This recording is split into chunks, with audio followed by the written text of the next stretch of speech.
Parents often सोचते हैं कि इतना लाइफ़ इतनी एडवांस हो गई है, सब कोई करियर काउंसलिंग ले रहे हैं। इंडिया में भी ये बहुत पॉपुलराइज़ हो गया है। लेकिन आप अगर ज़रा इसको समझें कि करियर काउंसलिंग जब चीज़ें जब होती है, तो it's mostly a personality based test होती है वो। जिसमें बच्चे को एक पर्सनैलिटी टेस्ट लेना पड़ता है, येस, नो और बहुत सारे ऑप्शंस होते हैं। पर वो जो पर्सनैलिटी टेस्ट है, बहुत ही इंडिकेटिव होता है। कैसे? क्योंकि वो जो टेस्ट होता है, वो उस मोमेंट पे पिछला हफ्ता उस बच्चे का कैसा गया, उसके मन में उसके एक्सपीरियंसेस कैसे रहे हैं, उससे उसके आंसर्स इन्फ्लुएंस होते हैं। है ना? तो अगर हम देखें तो हमारे हमारा जो प्रवृत्ति है, हमारे इंसान का हम सबका जो प्रवृत्ति वो बदलाव है। हम सब बदलते रहते हैं। तो 1-2 महीने पहले कुछ और थे, उससे पहले कुछ और थे। तो लेकिन कुछ चीज़ें हैं जो ग्रहों की वज़ह से हमारे अंदर इन्हेरेंटली होती है। लेकिन जैसे एक काँच में धूल लग जाती है, वैसे वो क्लैरिटी नहीं आ पाती। तो ये पर्सनैलिटी टेस्ट काफ़ी हद तक इन्फ्लुएंस हो जाते हैं। तो जैसे मान लीजिए आप किसी पर्सनैलिटी टेस्ट में अगर रिज़ल्ट निकल कर आता है कि इस बच्चे को इंजीनियरिंग करनी चाहिए। अ, उसके में अच्छा इंटेलिजेंस का कॉम्बिनेशन है, बुध-मंगल है या बहुत कॉम्बिनेशंस होते हैं, साथ में अच्छा वो काफ़ी इंटेलिजेंट है, लेकिन उन उसके में बहुत प्रबल विष योग है। तो ऐसे व्यक्ति को अ, काम करते वक़्त ये जो सॉफ्टवेयर है, कोडिंग है, उसको सुकून नहीं मिलेगा। वो सुपरफिशियली ये सारी काम तो करेगा पर वो अंदर से खुश नहीं होगा।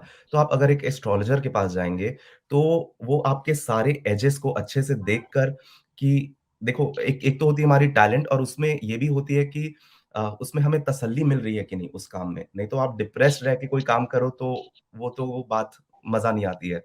लाइफ़ मतलब आप सिर्फ़ एक काटोगे। तो इसलिए करेक्ट। एक अच्छे एस्ट्रोलॉजर के पास अगर आप जाते हैं, तो वो आपको ये सारी चीज़ें एनालाइज़ करके कि आपके क्या स्ट्रेंथ्स हैं, क्या वीकनेसेस हैं, किसमें आपको ज़्यादा फुलफिलमेंट महसूस होगी। अगर आप ये करते हैं, तो बहुत अच्छा होगा। इसलिए प्लीज़ अपने बच्चों को की एजुकेशन के साथ थोड़ा-सा सावधानी बरतें और एक अच्छे एस्ट्रोलॉजर की जिसमें भी आपकी श्रद्धा हो, उससे काउंसलिंग लें। श्वेता दीदी, तो मैं अब आपसे पूछना चाहूँगा विदाउट एनी डिले, क्या आप मुझे बता सकती हैं कि और हमारे दर्शकों को भी कि एजुकेशन के लिए प्राइमरीली हम किन हाउसेस को देखते हैं? अ,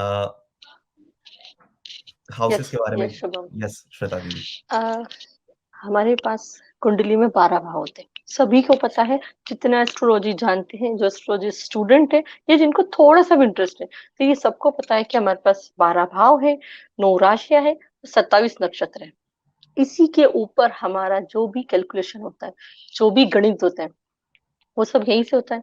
लेकिन इसमें एक चीज़ मैं और बोलूँगी कि हर लग्न चार्ट से सिर्फ़ उन 12 भावों में सिर्फ़ एक ही चीज़ नहीं देखी जाती। हर चीज़ समय-समय पर एंड हर एक भाव से मैनी टाइप की चीज़ें, मतलब बहुत सारी टाइप की चीज़ें हमें देखनी पड़ती हैं। इसीलिए जो हमारे ऋषि-मुनि थे वो इतने, मतलब इतने इंटेलिजेंट थे। हम तो क्या उनकी धूल के बराबर भी नहीं रहेंगे। इतने इंटेलिजेंट थे कि उन्होंने हर हर एक टॉपिक के लिए एक वर्ग चार्ट बना दिया है।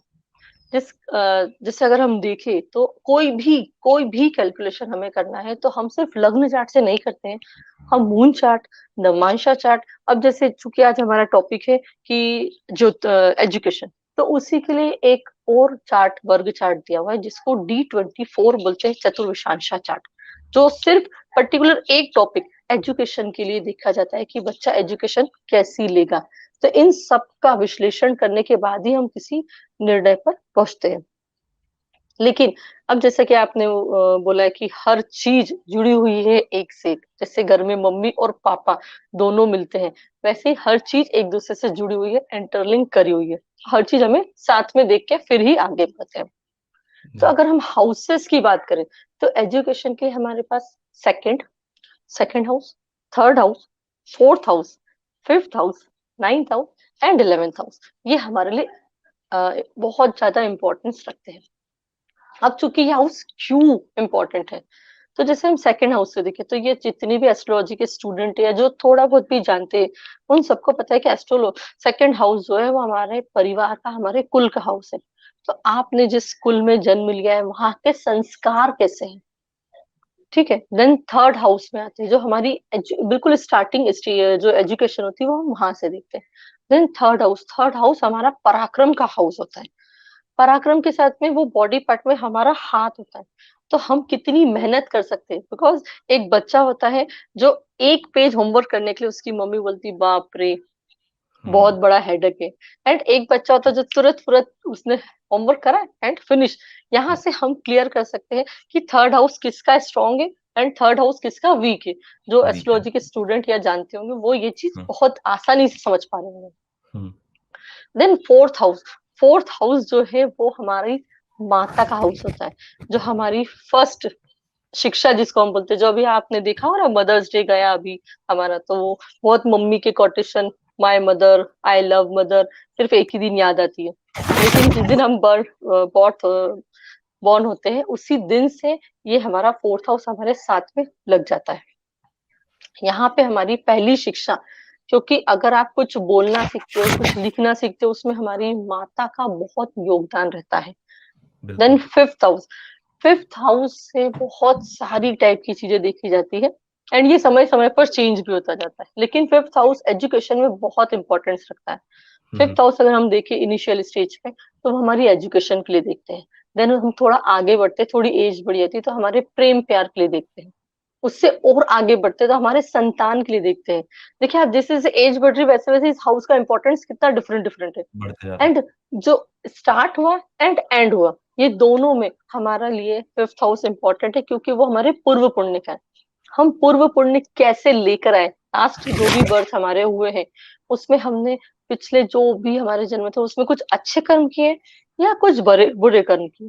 वो वहां पे बैठे हुए प्लेनेट या जो फिफ्थ लॉर्ड है वो हमें बताता है कि क्या आपके एजुकेशन में कुछ रुकावट है या किस किस तरीके से हो सकती है, जो हम अभी अभी आगे जानेंगे। देखेंगे। उसके बाद आता है नाइन्थ हाउस। हर हुँ, एस्ट्रोलॉजी में हर भाव का रिजल्ट उसके भावत भाव में आता है। तो नाइन्थ हाउस होता है वो पंचम का पंचम होता है, इसीलिए नाइन्थ हाउस हमारा एंड हमारा भाग्य भाव भी है। तो हमारा भाग्य कैसा है वो भी हमें नाइन्थ हाउस से बताते हैं। एंड हुँ, हायर एजुकेशन, जो भी आप पीजी की डिग्री या मास्टर की डिग्री आप लेते हैं या जो प्रोफेशनल डिग्रीज होती है वो सब हम नाइन्थ हाउस से देखते हैं। देन उसके बाद आता है इलेवेंथ हाउस। पूरी कुंडली में जितने 12 भाव हैं उसमें इलेवेंथ भाव सबसे स्ट्रांग होता है, क्योंकि वो भाव आपकी इच्छा पूर्ति का भाव होता है। अब हुँ, आपने सोच तो लिया है कि भाई मुझे डॉक्टर बनना है या मुझे आईआईटीएंस बनना है। क्योंकि आईआईटी बनना ही इसीलिए क्योंकि आपको विदेश जाना है, आजकल जो ट्रेंड चला हुआ है नॉर्मली हम देखने को मिल रहा है, बट सब में ऐसा नहीं होता। बिल्कुल। तो जो इच्छाएं आपने की है वो इस जन्म में आपकी फुलफिल होगी कि नहीं होगी, वो स्ट्रांग है या कमजोर है, वो हमें इलेवेंथ हाउस बताता है। तो बिल्कुल। ये तो हमने रहे हाउसेस की बात, लेकिन जैसे अभी हमने बताया कि मम्मी और पापा दोनों के बिना हमारा घर नहीं चल सकता है, हुँ, वैसे ही केवल हाउस के अकेले हाउस से घर नहीं आगे नहीं बढ़ सकते, उसके लिए कुछ ग्रह, कुछ दशा और कुछ गोचर भी लगेगा।